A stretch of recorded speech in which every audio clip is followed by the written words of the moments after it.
नमस्कृत्य नरं चैव नरोत्तमं देवीं सरस्वतीं व्यासं ततो जयमुदीरयेत्। ओम नमो भगवते वासुदेवाय। ओम नमः पितामहाय। ओम नमः प्रजापतिभ्यः। ओम नमः कृष्णद्वैपायनाय। ओम नमः सर्वविघ्नविनायकेभ्यः।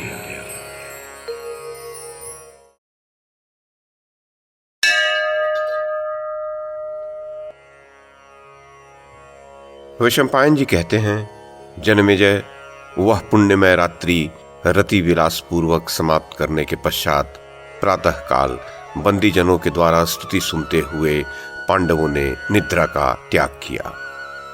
इस प्रकार सुखपूर्वक रात बिताकर वे प्रातः काल उठे और संध्योपासना आदि नित्य कर्म करने के अनंतर उस रमणीय सभा में गए। वहां जुआरियों ने उनका अभिनंदन किया। युधिष्ठिर आदि कुंती कुमार उस सभा में पहुंचकर सब राजाओं से मिले।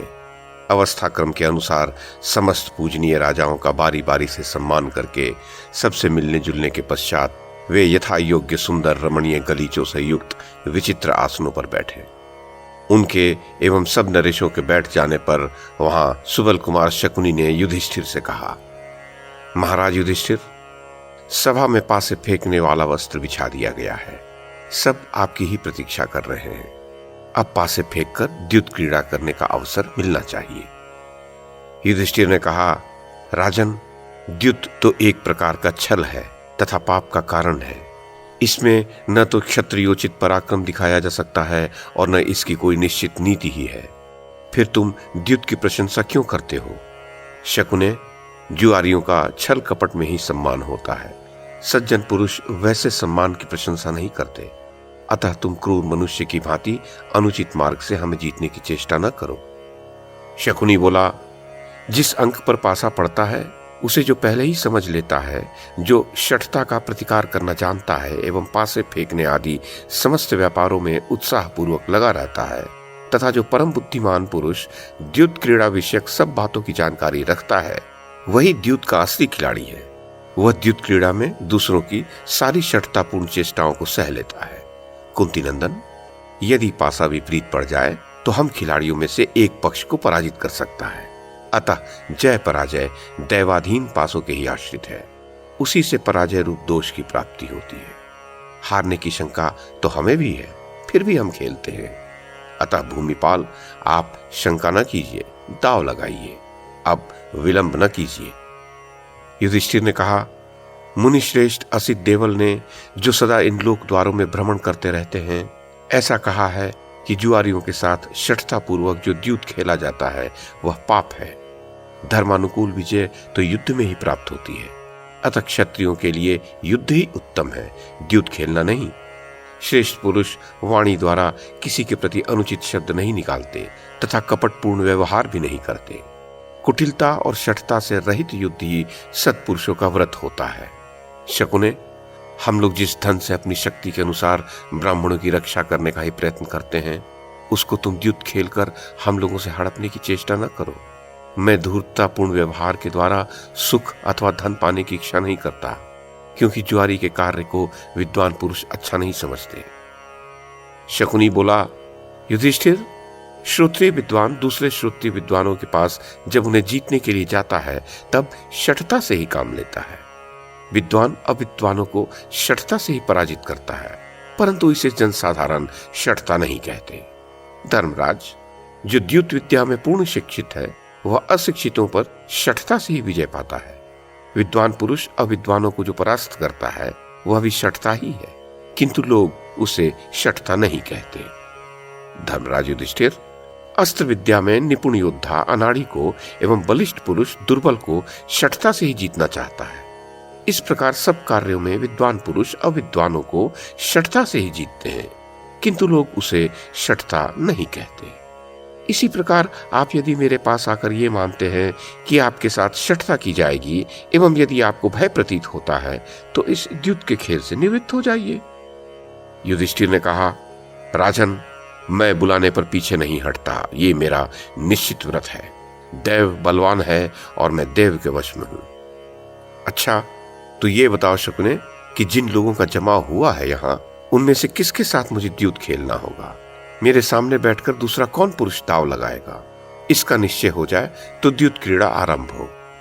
दुर्योधन बोला, महाराज, दाव पर लगाने के लिए धन और रत्न तो मैं दूंगा, परंतु मेरी ओर से खेलेंगे ये मेरे मामा शकुनी।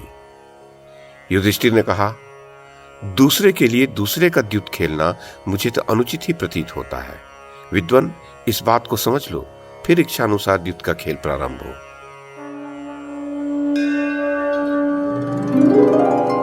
वैशंपायन जी कहते हैं, राजन, जब द्यूत क्रीड़ा आरंभ होने लगी उस समय सब राजा लोग धृतराष्ट्र को आगे करके उस सभा में आए।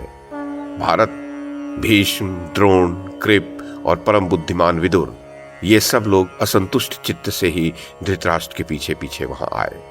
सिंह के समान ग्रीवा वाले वे महातेजस्वी राजा लोग कहीं एक एक आसन पर दो दो तथा कहीं पृथक पृथक एक एक आसन पर एक ही व्यक्ति बैठे। इस प्रकार उन्होंने वहां रखे हुए बहुसंख्यक विचित्र सिंहासनों को ग्रहण किया। राजन, जैसे महाभाग देवताओं के एकत्र होने से स्वर्गलोक सुशोभित होता है, उसी प्रकार उन आगंतुक नरेशों से उस सभा की बड़ी शोभा हो रही थी।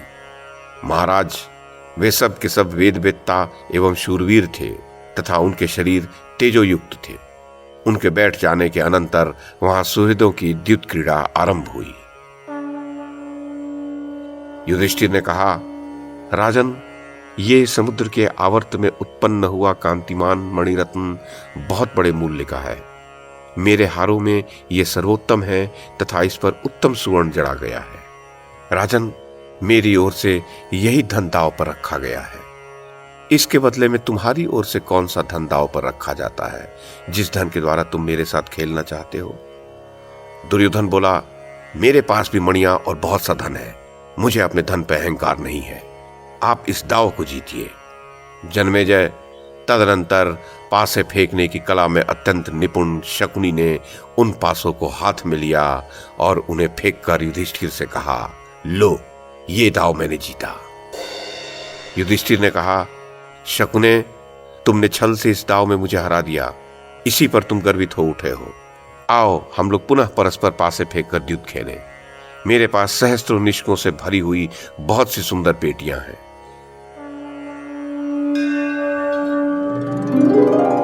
दर्शकों को मैं यहां बता दूं, निष्क प्राचीन काल में प्रचलित एक सिक्का था जो 1 कर्ष अथवा 16 माह से सोने का बना होता था।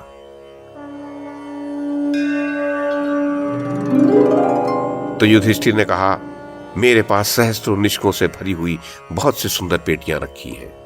इसके सिवा कोष है, अक्षय धन है और अनेक प्रकार के सुवर्ण हैं। राजन, मेरा यह सब धन दांव पर लगा दिया गया। मैं इसी के द्वारा तुम्हारे साथ खेलता हूं। जन्मेजय, ये सुनकर मर्यादा से कभी च्युत न होने वाले कौरवों के वंशधर एवं पांडु के ज्येष्ठ पुत्र राजा युधिष्ठिर से शकुनी ने फिर कहा, लो, ये दांव भी मैंने ही जीता। युधिष्ठिर ने कहा, ये जो परमानंददायक राजरथ है जो हम लोगों को यहां तक ले आया है, रथों में श्रेष्ठ जैत्र नामक पुण्यमय रथ है। चलते समय इससे मेघ और समुद्र की गर्जना के समान गंभीर ध्वनि होती रहती है। यह अकेला ही 1 सहस्त्र रथों के समान है। इसके ऊपर सिंह का चर्म लगा हुआ है। यह अत्यंत सुदृढ़ है। इसके पहिए तथा अन्य आवश्यक सामग्री बहुत सुंदर है। यह परम शोभायमान रथ क्षुद्र घंटिकाओं से सजाया गया है। कुरर पक्षी की सी कांति वाले 8 अच्छे अश्व जो समूचे राष्ट्र में सम्मानित हैं, इस रथ को वहन करते हैं। भूमि का स्पर्श करने वाला कोई भी प्राणी इन अश्वों के सामने पड़ जाने पर बच नहीं सकता। राजन, इन अश्वों सहित यह रथ मेरा धन है, जिसे दांव पर रखकर मैं तुम्हारे साथ द्युत खेलता हूं। जन्मेजय, ये सुनकर छल का आश्रय लेने वाले शकुनी ने पुनः पासे फेंके और जीत का निश्चय करके युधिष्ठिर से कहा, मैं जीता। युधिष्ठिर ने कहा, मेरे पास 1 लाख तरुणी दासियां हैं जो सुवर्ण में मांगलिक आभूषण धारण करती हैं, जिनके हाथों में शंख की चूड़ियां, बाहों में भुजबंद, कंठ में निष्कों का हार तथा अन्य अंगों में भी सुंदर आभूषण हैं। बहुमूल्य हार उनकी शोभा बढ़ाते हैं। उनके वस्त्र बहुत ही सुंदर हैं। वे अपने शरीर में चंदन का लेप लगाती हैं, मणि और सुवर्ण धारण करती हैं तथा 64 कलाओं में निपुण हैं। नृत्य और गान में भी वे कुशल हैं। वे सब की सब मेरे आदेश से स्नातकों, मंत्रियों तथा राजाओं की सेवा परिचर्या करती है। राजन, ये मेरा धन है जिसे मैं दांव पर लगाकर तुम्हारे साथ खेलता हूं। जन्मेजय, ये सुनकर कपटी शकुनी ने पुनः जीत का निश्चय करके पासे फेंके और युधिष्ठिर से कहा, ये दांव भी मैं नहीं जीता। युधिष्ठिर ने कहा, दासियों के समान ही मेरे यहाँ 1,00,000 दास हैं। वे कार्य कुशल तथा अनुकूल रहने वाले हैं। उनके शरीर पर सदा सुंदर उत्तरीय वस्त्र सुशोभित होते हैं। वे चतुर, बुद्धिमान, संयमी और तरुण अवस्था वाले हैं। उनके कानों में कुंडल झिलमिलाते रहते हैं।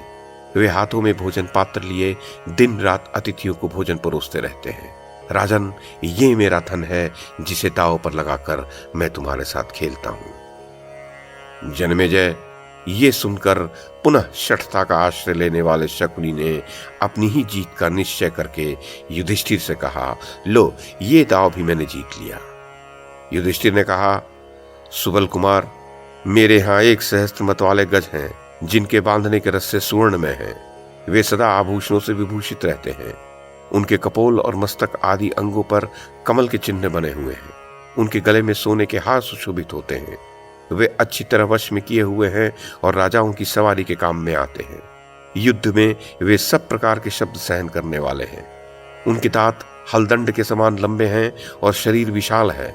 उनमें से प्रत्येक की 8-8 हथिनियां हैं। उनकी कांति नूतन मेघों की घटा के समान है। वे सब के सब बड़े बड़े नगरों को भी नाश कर देने की शक्ति रखते हैं। राजन, ये मेरा धन है जिसे दांव पर लगाकर मैं तुम्हारे साथ खेलता हूं। जन्मेजय, ऐसी बातें कहते हुए कुंती पुत्र युधिष्ठिर से शकुनी ने हंसकर कहा, इस दांव को भी मैंने ही जीता। युधिष्ठिर ने कहा, मेरे पास उतने ही अर्थात 1 सहस्त्र रथ हैं जिनकी ध्वजाओं में सोने के डंडे लगे हुए हैं। उन रथों पर पताकाएं फहराती रहती हैं। उनमें सधे हुए अश्व जोते जाते हैं और विचित्र युद्ध करने वाले रथी उनमें बैठते हैं। उन रथियों में से प्रत्येक को अधिक से अधिक 1 सहस्त्र स्वर्ण मुद्राएं तक वेतन में मिलती है। वे युद्ध कर रहे हों या न कर रहे हों, प्रत्येक मास में उन्हें यह वेतन प्राप्त होता रहता है। राजन, ये मेरा धन है, इसे दांव पर लगाकर मैं तुम्हारे साथ खेलता हूं। जन्मेजय, उनके ऐसा कहने पर वैरी दुरात्मा शकुनी ने युधिष्ठिर से कहा, लो, ये भी जीत लिया। युधिष्ठिर ने कहा, मेरे यहाँ तीतर पक्षी के समान विचित्र वर्ण वाले गंधर्व देश के अश्व हैं, जो सोने के हार से विभूषित हैं। शत्रुदमन चित्ररथ गंधर्व ने युद्ध में पराजित एवं तिरस्कृत होने के पश्चात संतुष्ट हो गांडीवधारी अर्जुन को प्रेम पूर्वक वे अश्व भेंट किए थे।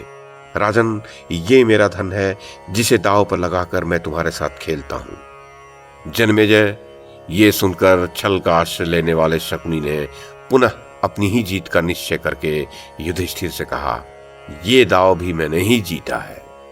युधिष्ठिर ने कहा, मेरे पास 10 सहस्त्र श्रेष्ठ रथ और छकड़े हैं, जिनमें छोटे बड़े वाहन सदा ही जुटे रहते हैं। इसी प्रकार प्रत्येक वर्ण के सहस्त्रों चुने हुए योद्धा मेरे यहाँ एक साथ रहते हैं। वे सब के सब वीरोचित पराक्रम से संपन्न एवं शूरवीर हैं। उनकी संख्या 60 सहस्त्र है। वे दूध पीते हैं और शाली के चावल का भात खाते हैं।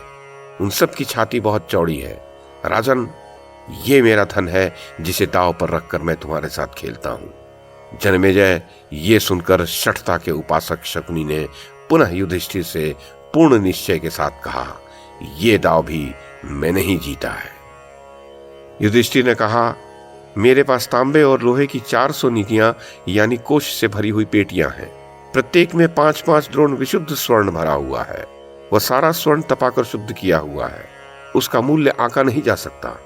भारत, ये मेरा धन है जिसे दांव पर रखकर मैं तुम्हारे साथ खेलता हूं। जन्मेजय, ऐसा सुनकर छल का आश्रय लेने वाले शकुनी ने पूर्ववत पूर्ण निश्चय के साथ युधिष्ठिर से कहा, ये दांव भी मैंने ही जीता।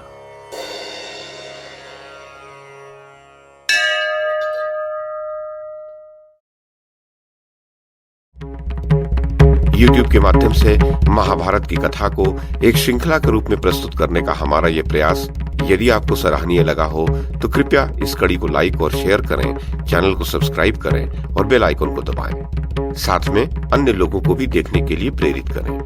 धन्यवाद और नमस्कार।